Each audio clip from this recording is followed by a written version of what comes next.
Welcome to the Earn First podcast. This is Arun Sudhaman. I'm the founding editor of Earn First. And I'm really happy today. We've got someone on the podcast that I have been trying to secure for quite a while, Mr. Mazen Nahawi, who's the founder and group CEO of CARMA and of RAIYN, sitting today in Dubai, I imagine. Mazen, welcome to the podcast.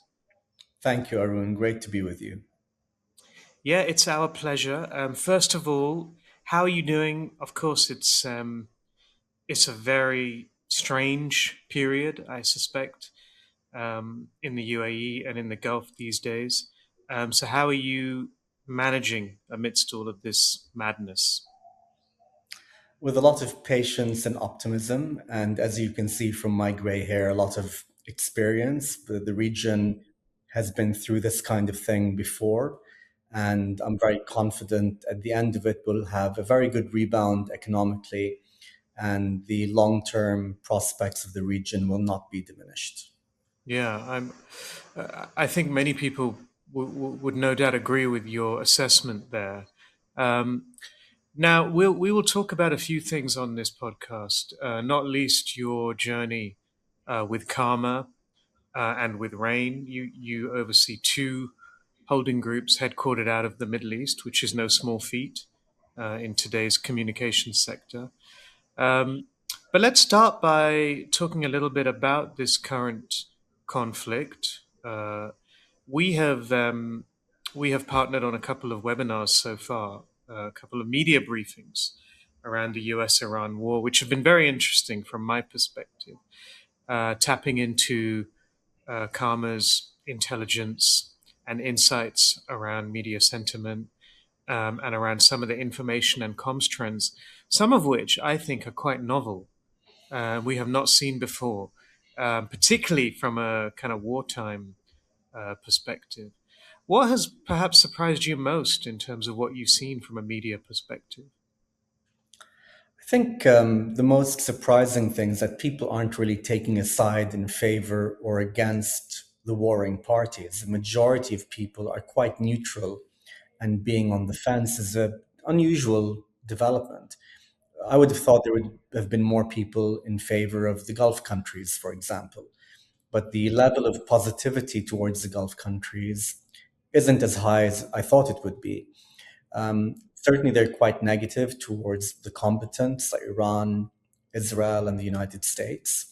But it's a big lesson for the region that while the region made headlines from an economic, social, sport, and entertainment point of view, now that it's crunch time, I don't want to say that the region has been abandoned, but the lack of support for the region among the global public has been eye opening. Hmm. Do you think this is actually reflective of real sentiment? Do you get a different picture perhaps from social media or from, maybe less traditional sources of authority? Great question. You find positivity towards the region greater among traditional journalists, your BBC, CNN, and the like. You can argue whether they're a little bit biased here or there, but on the whole, mainstream reporting towards the region has been quite good. There's been a narrative of the Gulf countries being victims of an unprovoked assault by Iran, which obviously is true. There's a deep look into the economic consequences of the war, the social consequences, but also a pretty even handed review of what the long term prospects for the economy and our society will be. I think on social media, it's been much varied. Obviously, you have a larger global audience, and you're going to have people who are either far away. You could be in China, you could be in Latin America. You may have heard of the war, but is it really important to you? And the answer is probably not for the majority of the world's population. It's a wake up call from a comms perspective that the region, despite having become popular in London and Paris and New York, and maybe a couple of major Asian cities, hasn't really finished the job when it comes to telling the story of the region. And that's why so many people are neutral. I think our numbers showed roughly 70% of people having a neutral view of Gulf countries during the conflict. Um, so I think while it's more positive on mainstream, it's more neutral among the global public on social media. And that's an indicator of what regional public affairs people need to focus on.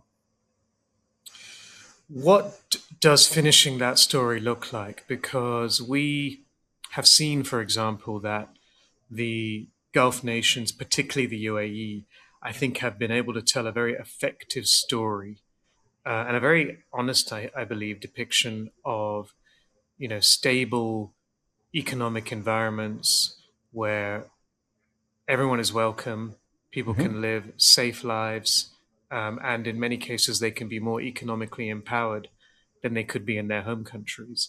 Right. What do you think's missing, perhaps, from that narrative, and what do you think is required to, as you say, finish that job? I think there are two things which need to happen. In the short term, the country just needs to get out of the conflict. And I make sure that anything that can be done uh, using any means possible to have Iran back off needs to happen. The quicker the conflict is decisively over, the better. A ceasefire won't be good enough for countries like the UAE. There has to be a permanent end that will guarantee no return to conflict in the future. Otherwise, any discussion around safety will always have an asterisk and people will doubt it. There's going to have to be some form of visual peace agreement, whatever it may be, a UN resolution showing a decisive end to an open ended conflict and providing the world with a legal and political reassurance that the war is over.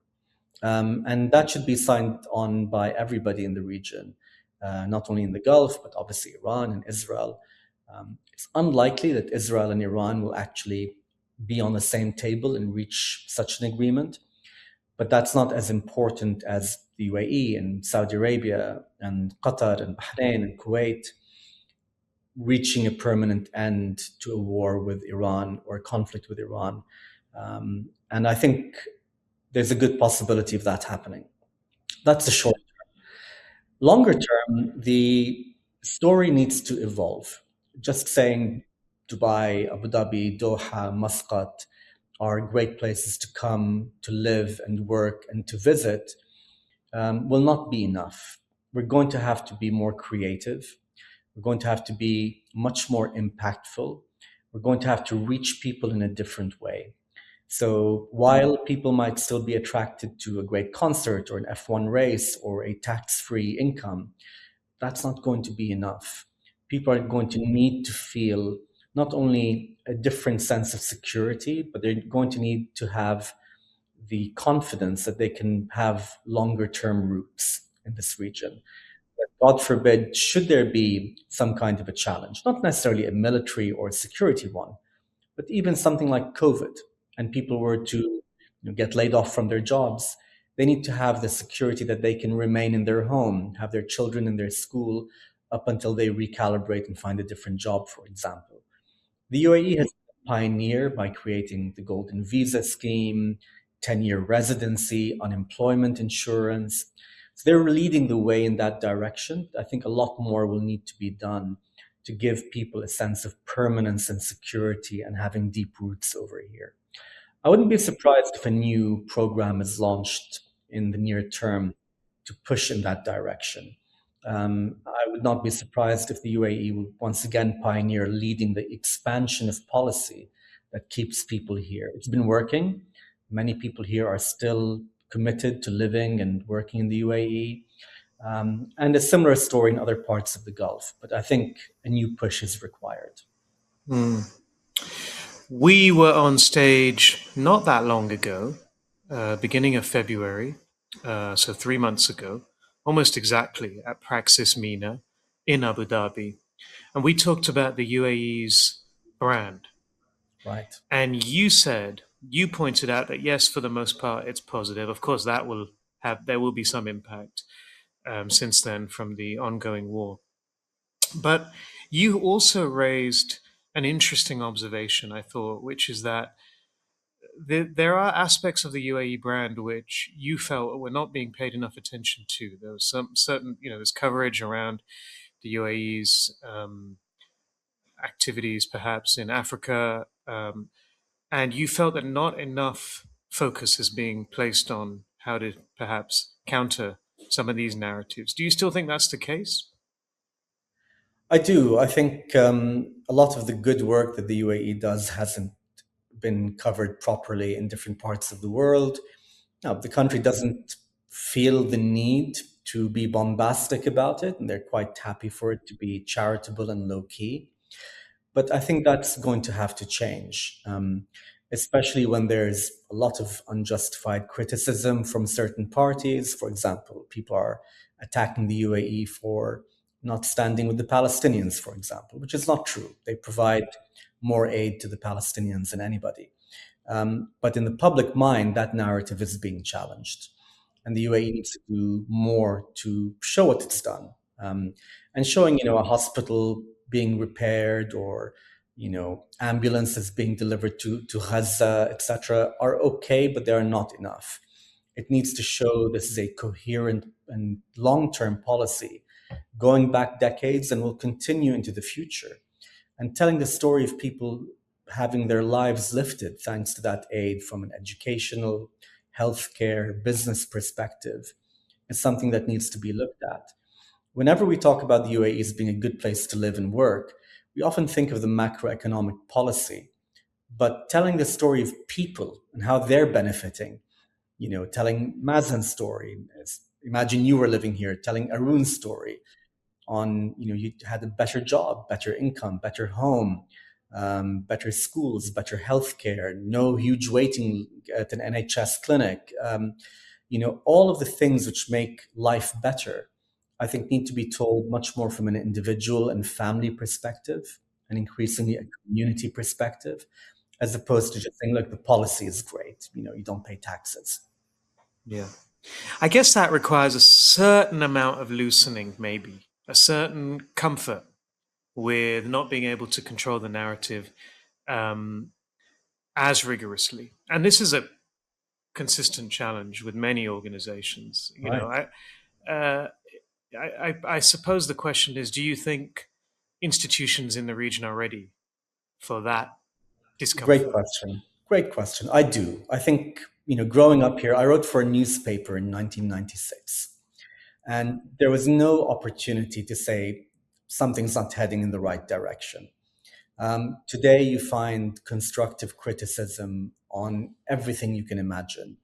If, roadworks aren't great, or, the sewage systems aren't working properly, or if there's rainfall and flooding, people are talking, they are criticizing, but the system of criticism remains very much part of the Eastern ethic of speaking politely and respectfully, as opposed to using it as a political scoring point, or being, snide and thinking of everything as an adversarial exercise.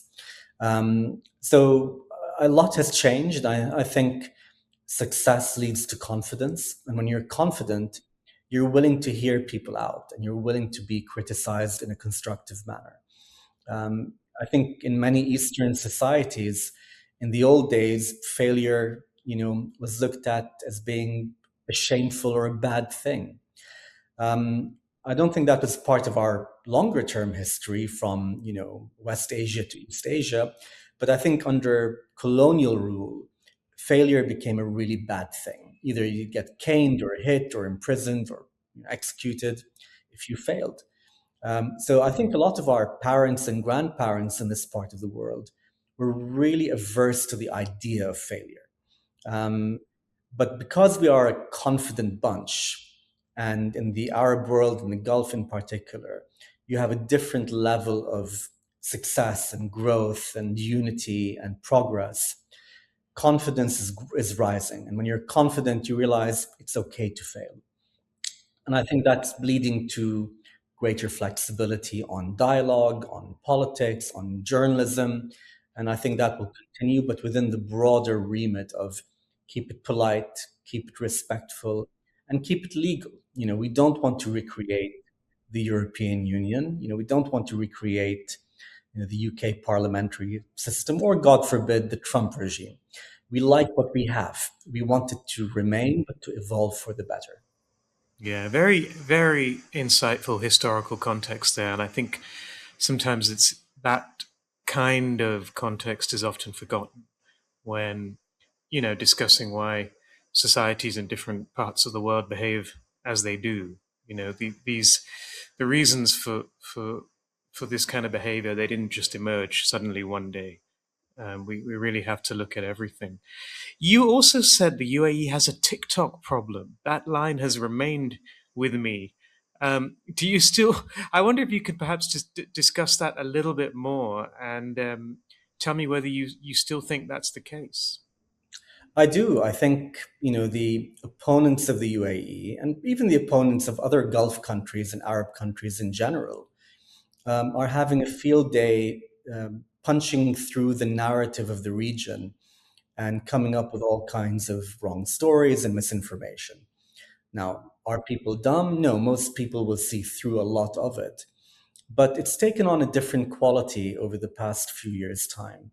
And because TikTok is difficult to track and to monitor and to evaluate, they don't have an earned media API, for example. So all of the dashboards out there aren't monitoring TikTok because they can't get the feed. You have to figure out different ways of doing that. And that's what we do as a company, along with Pinterest and LinkedIn and Snapchat stories, etc. And there are just too many people whose narrative isn't being pushed back against, or having a narrative which counters it in a positive manner. I think too many communicators here are probably a little bit older. I'm talking about being in their 30s, a Wow. different age group to mine. And they are Instagram addicts and they like being there. It's predictable, it's easier to manage, you have more safety controls. We're waiting for the next generation of comms leaders who are TikTok savvy to take over and to make TikTok part of their dialogue, especially from a public affairs point of view. So I think that will change as young Emirati, Saudi, Qatari, and other regional comms leaders emerge and say, you know what, I was 25, now I'm 35, and I'm the guy in charge of a department or deputy head. We have to get into TikTok and we have to get into LLM management. And we need to make sure that the management of our reputation isn't glued to just one platform and some legacy traditional media. We have to reach the right people. And where appropriate, we have to counter wrong stories, especially when they're woven together through a toxic combination of opponents of the region supported by an ever growing army of bots and fantastical stories. One more question on the current geopolitical situation. One of the perhaps more interesting media trends, at least, has been the usage of memes, almost as an instrument of this conflict. Of course, the most notable of these is probably the Lego videos that have been deployed by the Iranian government. What do you make of this development, and do you see that influencing the development or the broader communications environment in the region? I do. I think even though I'm not a fan of the Iranian government by any means, their communication strategy has been very powerful. We just have to say it the way it is.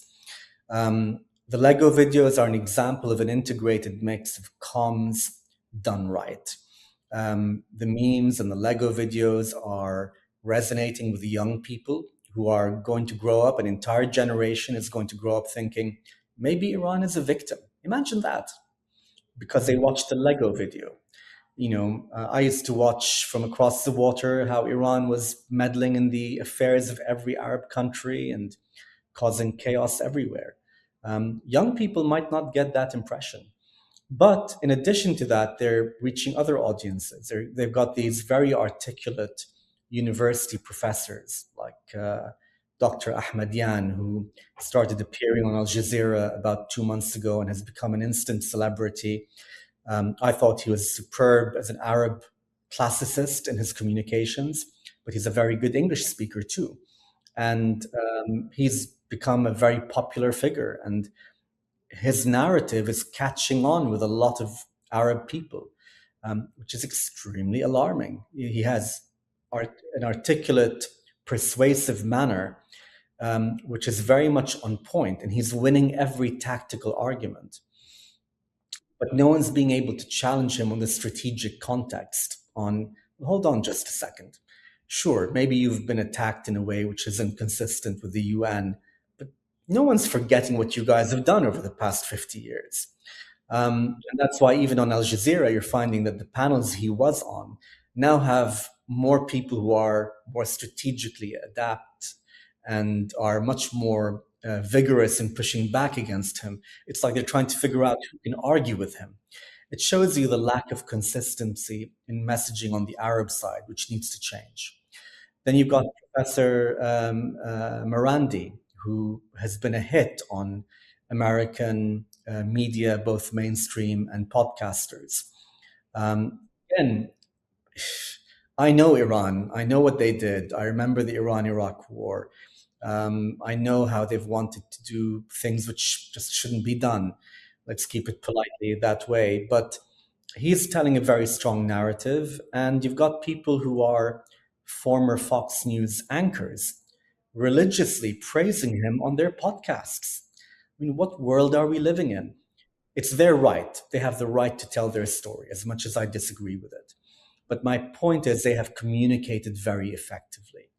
And on the Arab side, just saying you guys are bad, we're the victim, is simply not enough. We need to be able to sharpen our language, stand in more alignment with our allies worldwide, and make it very, very clear that we are the ones who are here advocating for progress and growth and inclusiveness and welcoming people and building things. And Iran is where it is today because it's doing the opposite on all of that. And I don't think that story has been told properly. We need to get out of the victim mentality and show we are the builders, and we are going to continue on that path no matter what. And indeed, maybe an opportunity for a more joined up communication strategy across some of the Gulf nations. But you referred to Iran's comm strategy as very effective, and I would certainly defer to you on that. But how effective is it in an environment where you have this Trump factor, which just seems to be upending everything we thought we knew about what effective communication looks like?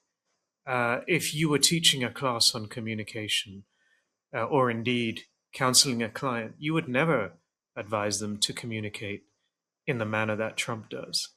Um, how does that change the calculus? I know that UAE has a very effective government spokesperson, who you have cited in I think both of the briefings we've done. But how effective can you be when you're, I guess, in the arena with this agent of chaos? Great question. Iran's narrative and their comms is effective, maybe not persuasive to everyone, but definitely effective, not only because it's well planned and integrated and creative, but because it's up against the chaos and the terrible communications by the Trump administration. And the Gulf countries are caught in between. Had Iran been up against a James Baker, or a John Major, or other, foreign service leaders who knew how to communicate effectively, there would be a lot more pushback against Iran's narrative. And the narrative of the Gulf countries would have been embellished and supported too. But there's a bit of, cheapening by association. Anything the Gulf does is hinged to the Trump administration, unfortunately. And it is bringing down our story because we are connected to this gentleman who simply and clearly doesn't know what he's doing. And that's why the narrative changes, the messages change, the inconsistency, the tone of bombast, trying to balance it out with being reasonable from time to time. it is just a masterclass in how not to do things. And I don't buy the argument among the Trump supporters that this is 4D chess and he's actually thought it through and the rest of it. I think it is just absolute sheer incompetence sprinkled with a bit of stupidity and evil, to be honest. But the old-fashioned values of believe in what you're saying, stick to it, communicate consistently and clearly. Go to the audiences where they live, whether it's on a TikTok or the BBC or on Al Jazeera. Be honest and authentic. All of these old-fashioned principles remain. The only difference is our means of communicating them through AI and LLMs has been changed and scaled in a way which is very exciting. We can actually get those authentic messages across to many more people. Unfortunately, not enough people are doing that. And the gap here isn't one of capability, it's one of courage. We need more courageous communicators to tell the truth. Yeah, it's a great point. Mazen, let's talk a little bit about your journey because I think it's very interesting, and I'm not convinced that the whole global communications sector is as aware of it as they should be. You launched, I believe, what was the first media intelligence business in the Middle East in 2002, if I'm not mistaken, and eventually that became, I think, by 2015, the global company that we know as CARMA, which is possibly the biggest media intelligence company, certainly the biggest in this part of the world. But you are genuinely global. Um, and you have also built another group called RAIN, um, in which there are a number of marketing and communications businesses, including, for example, agencies like Brazen, um, and I know there are others whose names escape me right now, but you can tell me some of the other names. Brazen is the one I know best, of course. Yeah, it's Um, socialize and Socialize, yeah, yes, of course. I had it's actually thought Socialize was with Karma, but um, so you have two groups. I mean, you are effectively a holding group leader from the Middle East, so that puts you in a very small category because as someone who's been covering this industry, we're not used to seeing comms holding groups emerge from non-Western regions. It just hasn't happened, and certainly not on a global scale. Um, how important to you is it to build global businesses, or is this just something that's happened organically? I mean, I have to be honest. I never thought we'd go global. When I launched Media Watch Middle East in 2002, there was a clue in the name. I just wanted to read the paper from 4 until 9 o'clock, write a report, and then take the rest of the day off and do that here in our own little region. But enough people wanted that the company grew very rapidly, diversified, digitized. And by 2016, we thought we have everything it takes to compete on a global stage. Why are we remaining in an artificially created region and say, these are our boundaries? Um, Tying your imagination to the geographic boundaries of your region doesn't really make sense, especially in a digital age. I remember talking to different investor types who would say we need to build a fortress in the region for someone to come and acquire us for a lot of money. And I thought fortresses are something from the medieval times. No one does that anymore. It's all about mobility and firepower and space technology.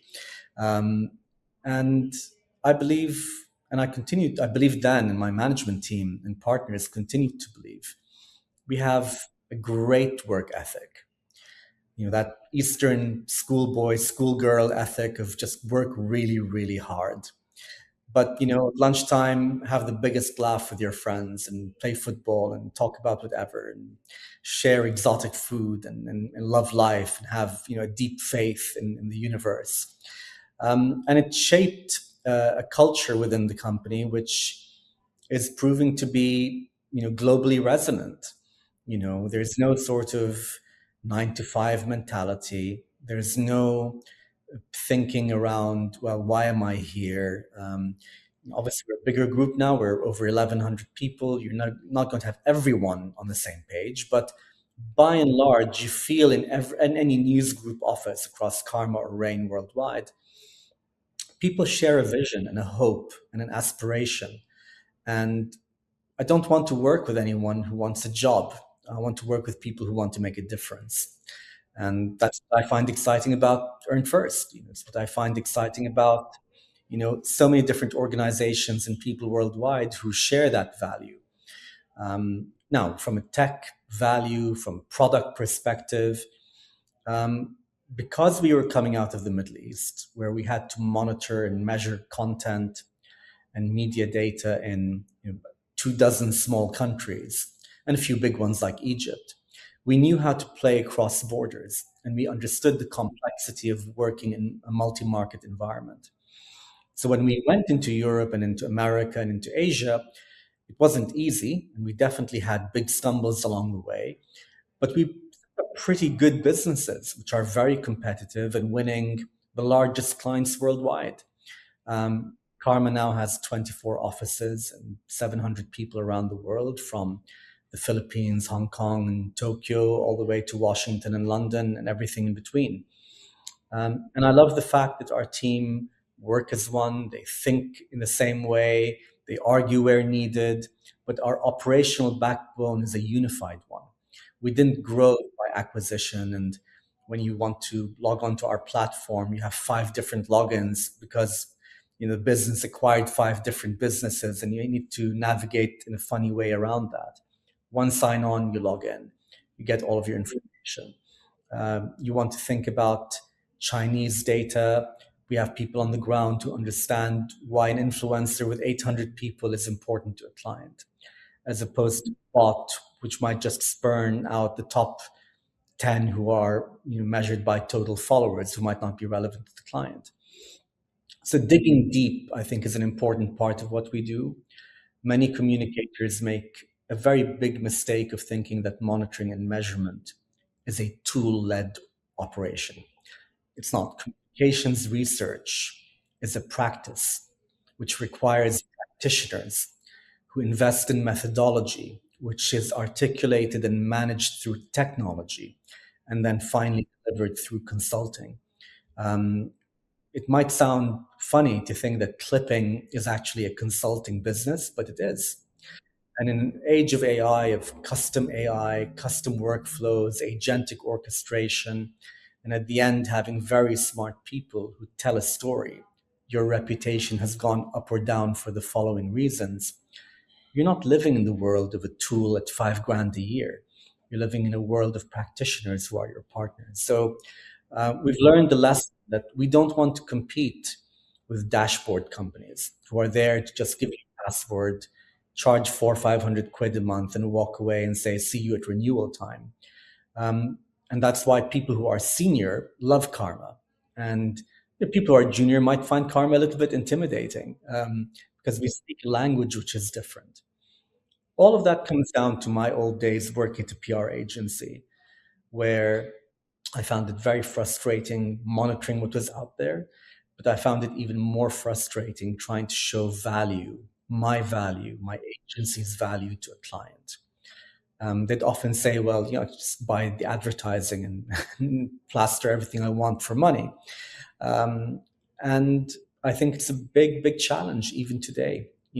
One of the biggest reasons why comms isn't growing the way it can and should is people aren't showing their value. They're not proving their value. They're not measuring right.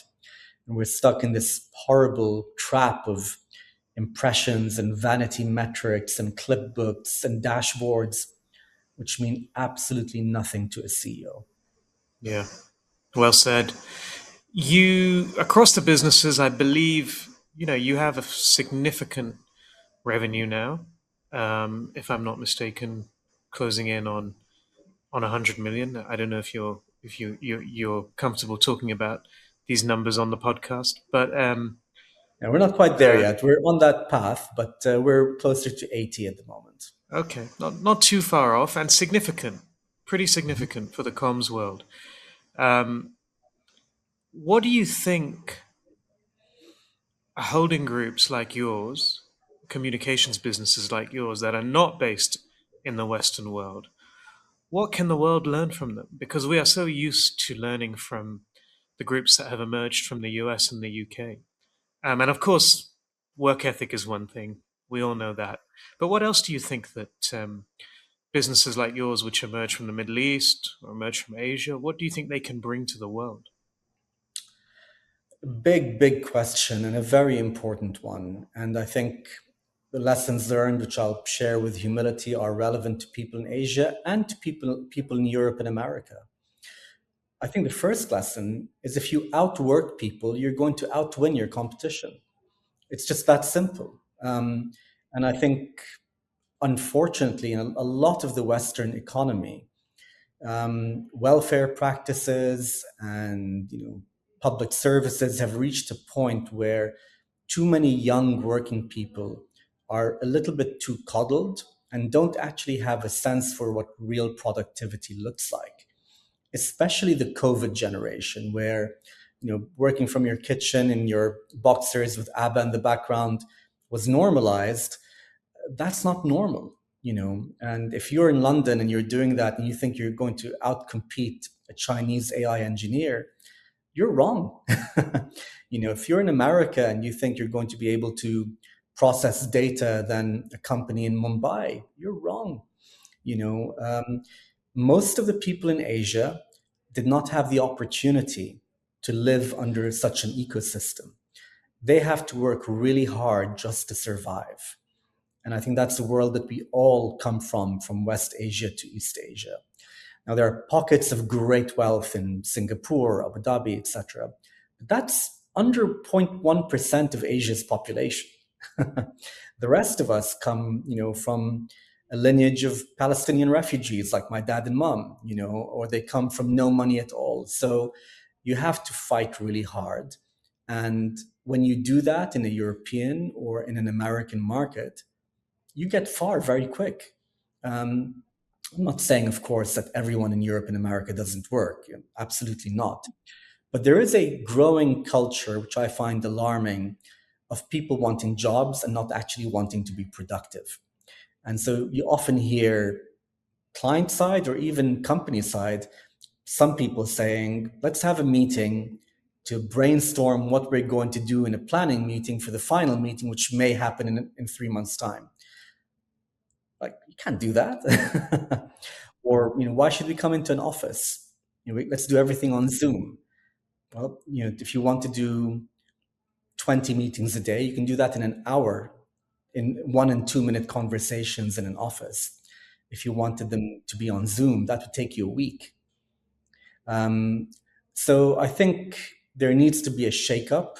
I'm pretty sure that there's going to be a pretty harsh economic pullback in the upcoming year or two, which will clear out a lot of bad habits which have grown in different parts of the global economy generally, but in the West in particular. But that's my first point. Just work hard. Work hard and outwork other people, and you will get further. I think the second point would be very curious. I've as a journalist and then as a PR guy and now running this company, I'm always curious about what people think. I really care. I want to know. And I'm trying to figure out day and night, how can I learn and create new ways of understanding people? Um, you can only do that if you have that sort of deep sense of caring. If you don't, then you're not going to get very far.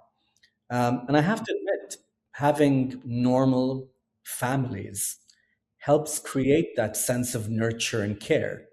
Um, and I think that plays into the advantages that emerging markets companies have, because many of us might have come from not that much money or from a background in war or whatever, but we had the greatest wealth of all, which is stable families.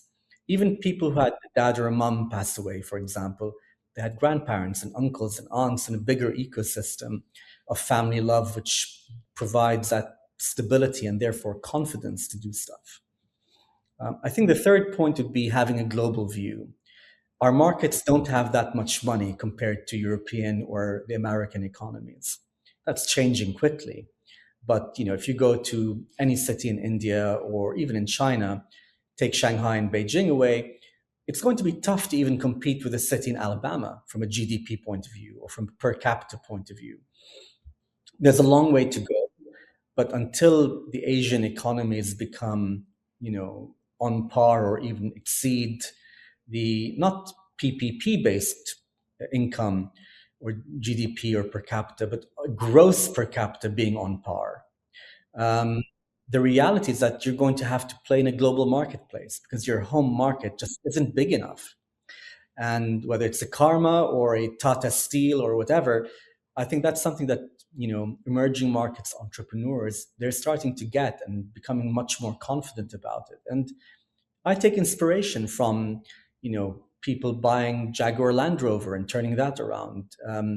There are so many great stories which began with a couple of bold moves 10, 15, 20 years ago. And look at how far they've come. Volvo and Chinese involvement over there. Newcastle and Saudi involvement over there. Newcastle fans know that club would have been maybe a League Two team right now if it hadn't been for that. So there are many great examples of being able to show thinking globally takes you much further. It's hard. You need to be respectful of your local market. You need to know what people think and care about it. And finally, just bring that modern edge. We have the great advantage of having very poor administrative structures in most of Asia. And while that can be incredibly annoying in so many different ways, what it does mean is that there's very little stopping you. And the only thing that can stop you is the limit of your imagination. And that's why you find these great creative minds, migrating from Asia to Silicon Valley and running these great organizations because there was no limit on imagination. And I think that's one thing that the emerging markets really need to protect. Don't put limits on our ability to dream big. And I think that would be a key message for every emerging markets entrepreneur. Necessity, as they often say here in India, is the mother of innovation. And it's very necessary, let me tell you, if you've lived in India. But I feel very motivated by everything you just said then, personally. And I would just perhaps add that one thing, and it's kind of underlies many of your comments, is just that comfort with diversity that I think so many of us have, right? I think for sure you in the Gulf, it's just so commonplace when you're so used to dealing and living and working alongside people from such a bewildering range of nationalities and backgrounds, and not just in terms of where they're from, but what they've seen, what they've experienced in life, is often very, very different from the very homogenous communications sector that you sometimes see in more developed places. So that's another interesting point. I agree. And that's why you Mazen, find a lot of people coming from Europe and America wanting to be in Singapore, in Abu Dhabi, in Mumbai, in Japan, because they're breaking those artificial limits on imagination, be they hard right or hard left or woke or conservative, whatever. There are just too many barriers to free thinking arising in the West. It sounds shocking even to me when I say it, but that's what I see. You have economic bureaucracy and political limitations growing exponentially, and it doesn't seem to have anyone stopping that and saying, let's go back to what Europe and America looked like in the 50s. Just build, dream, imagine. Hopefully that'll come back. yeah, it's no, there's no question. It's a very interesting phase for some of these Western countries. Um, but for those of us in the East or in the global South, there's much to ponder in terms of what you said. And there's a lot more I'd like to ask you about, but I fear we are short of time. So we'll have to get you back for another episode, I hope, in the not too distant future. Mazen, thank you so much. All the best with everything you're doing at the moment. And of course, take care and stay safe in the current situation. And I very much hope to see you soon. My pleasure. Thank you, Arun. Big thank you to our production partners at Earshot Media.